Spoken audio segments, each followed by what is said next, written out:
So, pwede ba malaman anong ginagawa natin rito? Kung okay lang.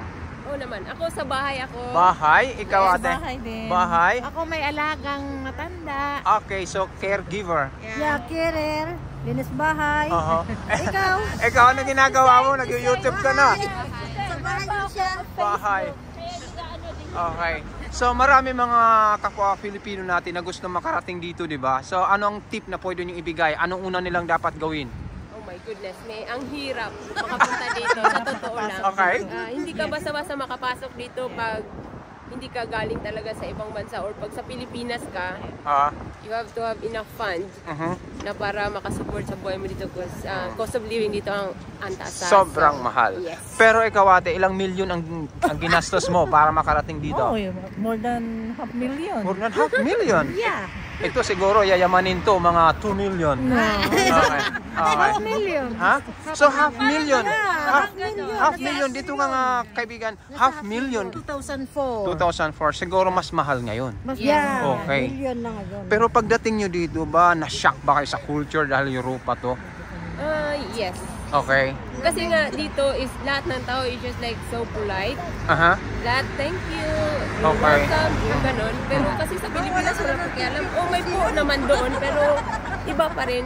So, yung pagpunta nyo ba dito, ano ito, yung matagal na plinano nyo sa buhay? Ano mga challenges mo na? Walang plano, pero dito pumunta. Ganun din ako, walang plano, pero dito ako napunta. Kayo. Plano malit pa, pero pinagpala. Nakapunta rin. Pero teka, saang countries kayo galing muna? Ako po, Saudi. Saudi? Yes. Saudi. Saudi ako, 2 years and 7 months. Aha. And then yung employer ko po ang nag-apply ng visa ko papasok dito. So hindi po ako gumasto ng milyones. So okay. Pero legit yon. Well, kahit saan po, pag umalis ka sa dating mong amo, it will never be legit. Okay. Pero po pwede mong gawing legit kasi pwede namang i-renew yung visa ko at that time. Pero these days, parang iba na ang rule ng UK mismo. So, Okay. Swerte. ganun. So blessed ka. Ikaw saang bansa ka galing? Galing Saudi yan. Saudi! Ako Israel. Israel. Qatar. Qatar. Dubai. Pagdating dito, ilang palit kayo ng trabaho? Or once lang ito? Pagdating, isa lang hanggang ngayon. Isa lang hanggang ngayon? Ganun ako ka-loyal sa amo ko. Kayo rin loyal? Ay, hindi din. Kasi ako 1, 2, 3, 4. Parang pang-5 amo ko ngayon. But I was here since 2006. Okay, sino yung maaksaya? Ikaw, maaksaya ng amo o sila maaksaya ng kasama? Hindi rin. I think it's mutual. Mutual, okay. Yes. Kasi dito, if they don't need you, they will tell you we don't need you anymore. Oo. So at the same time, kung ikaw mismo you are not happy with them, you can always tell, I'm sorry but I have to leave. Okay. Pero pag umalis ka sa trabaho, kinabukasan may trabaho agad? Ayun ang ginagawa ko. Naghahanap muna ako. Bago ko siya iwanan. They have to find job first before they have to resign. Yeah. So, That's what I ganun. did. Okay. We don't want to stop. Okay. So, aminan tayo. Maganda ba ang kitaan dito sa London? Yes. Maganda. Yes. Pag sinabi, range lang, ayoko malaman yung eksakto, yung range lang ng kitaan. Pounds ba ang pera dito? Yeah. Oh, 70.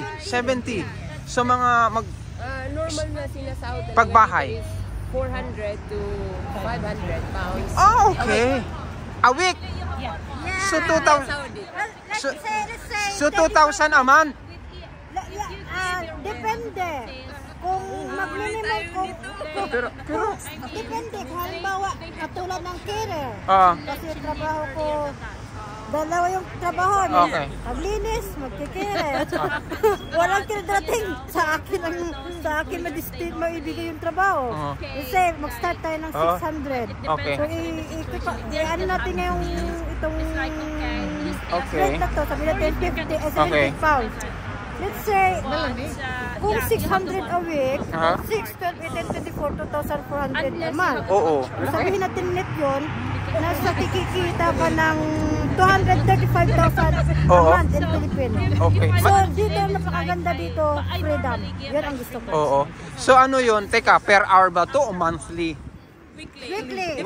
Depende sa iyo. Weekly or monthly. Ang sweldo. Ang sahod, opo. Kasi Saka yung tinatanggap namin is yung amo na namin yung nagbabayad ng tax. Maganda. Yun ang maganda. Kasi kung may tax, legit nga ang pera dito. So, hindi kayo mapapalayas dito.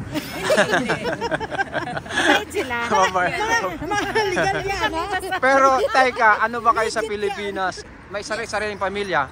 No, I don't. Mama lang. Mama lang. So, Single yan. Ako rin. single ikaw? Ako may dalawang anak. Parang nakita sa ano. So, single ka rin? Single mom. Single mom. Single mo. Ayan, so mas may freedom nga naman. Single mom. So, may freedom nga kayo, ano. So, kumbaga, dito yung gaano kayo nagtitipid dito? Tipid in the sense na nagtitipid para may ipadala sa pamilya. Pero pag kami kakain, talagang kakain kami. Ayan. So they are saying that they have to save money for their family, but they have to feed themselves as well. Yes. So yun ang maganda. So that's the reason you're working, right? So happy. That's why we work hard to feed ourselves. Not just doing the money. Exactly. We have to enjoy. You have to enjoy. Ang kapital is magpapusok. Sige, wrap up tayo mga ilang tips para makarating dito yung mga Pinay kasi daming gustong lumuwa ang mata, mapudpod ang tuhod sa kaluluhod o sa anong magandang tips? Sa'yo muna ako mag-umpisa. Sa ngayon po kasi as much as possible pumasok kayo ng legal. Okay. Yeah, that's number one. Okay. Kasi pagdating dito, well, hindi kasi ganun kadali. Okay. Unless meron ka mga you have the group of friends that is like a solid friends.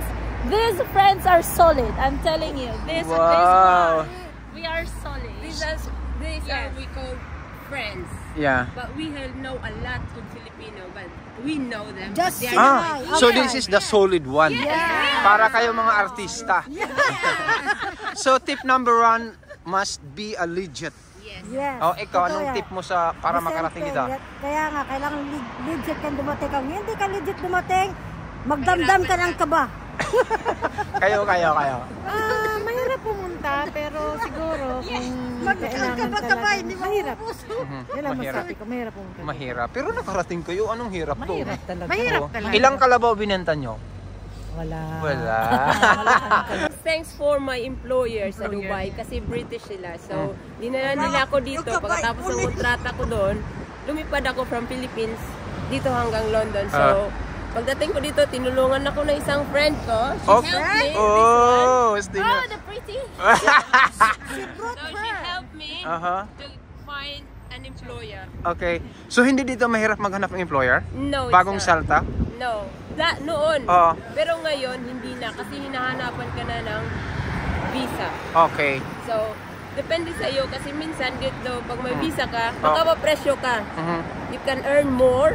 Pag wala kang visa, you can't. Okay. Kasi, tipirin ka nila. Wala ka namang papel. 5 pounds per hour ka lang. Ganon. Sabi niya sa akin. Are you in the same time? Okay.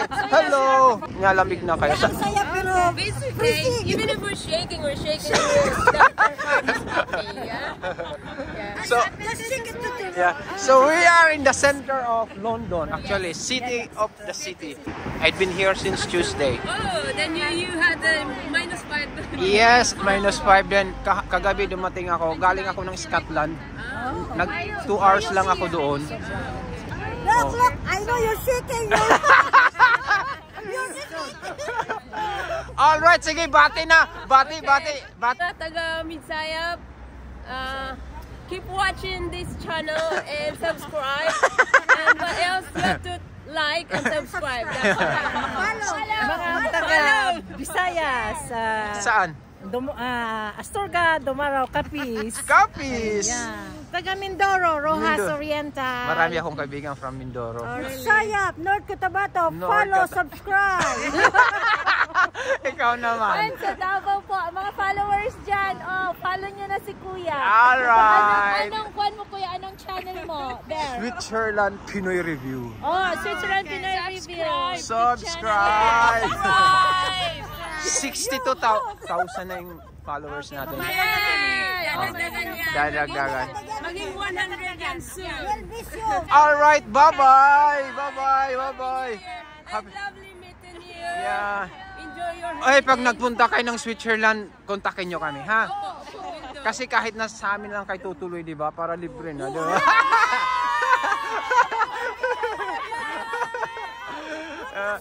Switzerland! Go, Switzerland! Ay! Alright, bye-bye! Bye-bye! We will contact you whenever